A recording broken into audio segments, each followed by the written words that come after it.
ॐ श्री वज्रनाथ शिवगुरुदेवाय नमो नमः। प्रभवर्षकयोगजन्मवर्षः सुन्दरवर्ष अलङ्कारवर्ष जन्मवर्ष सत्ये श्री शङ्काय वयाध्यानये सत्यनित्यवर्षदेवो प्रवस्तम् अश्वधानस्वतादेवं गुरुप्रणवस्तः दीपवस्ताः महत्वाय पुरुषावर्षदेवस्य पुरसत्यदेवाय गुरुप्रणाय अश्वः सर्पदेवाय श्रीहस्तं वर्षवर्षाय दीपप्रणं वर्षप्रारम्भ अक्षवेदं सत्यवर्धाय अक्षत्रं नवप्रताय प्रययोहं वक्रमण्डाय विर्घानं नमप्रताय प्रतभान्यं सर्वदेव अस्वहं दक्षिणवेकण्ठ राजवंशवस्तदहं वेदत्रिपुरयोहस्त प्रतयदेवाय गुरुप्रत्यं दक्षदेवाय कङ्कणं राजवंशप्रत्ययो योगन्धसत्यवंशाय प्रमलोकवेत्रिपयोहं दक्षदेवाय कृपणवरदसुन्दरवर्षनं नवधान अष्टनमं सर्वमोहनाय एकन्दाय नमो पवित्रं सर्वदीर्घाशान्तः सर्वे प्रततदेवाय वर्धमङ्गलयोघनं महादेवदृष्टस्त नमो पुष्पस्तनाय विनादेव प्रयध्या सर्वदेवशिवाय तद्विग्राय नमस्तः अश्वदेवाय गुरुक्षेत्रं नन्दिदेवाय प्रत्यः अश्वदेवाय गुरुक्षेत्र सर्वरूपं शिवगुरु आदिनित्यं शुगवंशं गन्धपुराणायस्य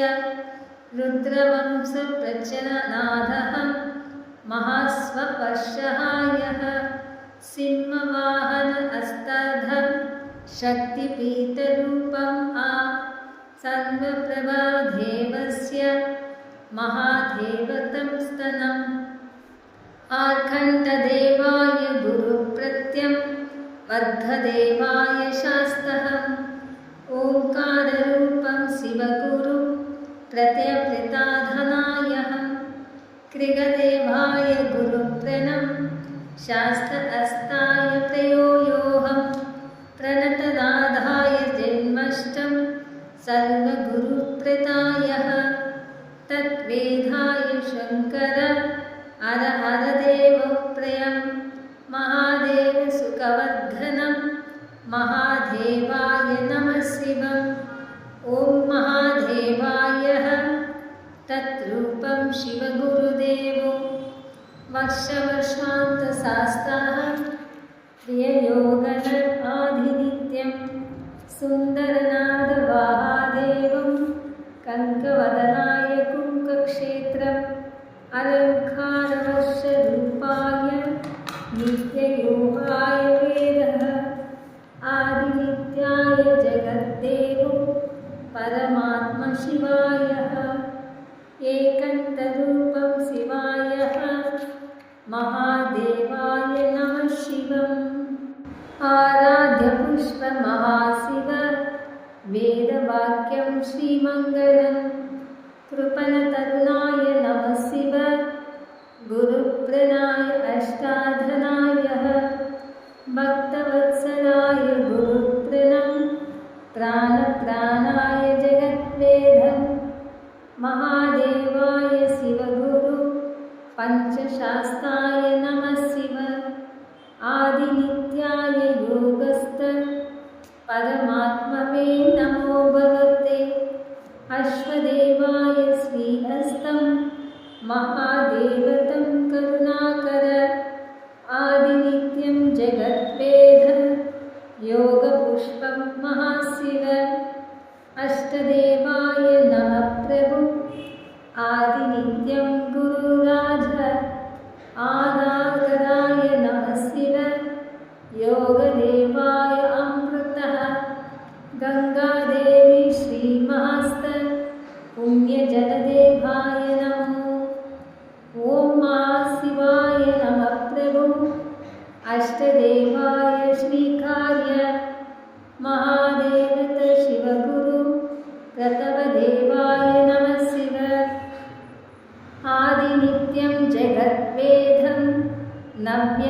नव्यदीर्घमहाशेस्तं विष्टदानाय संकृतं संकल्पदाय एकन्दः आग्राय नमः शिवगुरु एकन्तरूपाय नमः शिव महाशक्तिदेवाय करुणनित्याय वेदः नागलीलाय नमः शिव पञ्चशास्त्राय योगश्च लोकवाक्याय सुन्दर रूपं तदेव महाशिव आदिनित्याय श्रीहस्तं मङ्गलरूपं महाशिवं शङ्करनादाय प्रमादेवम् एकं प्रत्यदेवाय गजमुखम् ॐ महादेवाय शम्भो शङ्कराय च आदिनित्यं श्रीहस्तं राजभुवाय नमः शिवं वज्रनाथ शिवदेव नमः प्रभुशास्त्रहं वर्ककण्ठाय नीलत्रनम् अष्टदेवाय प्रमुखम् ॐ श्री अस्ताय नमो भगवते श्री आहरं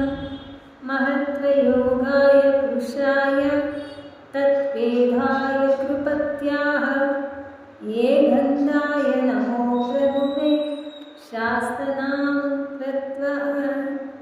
ॐ महा नमो शिव नमः प्रभुदेवस्यः आदिनित्यं देवादं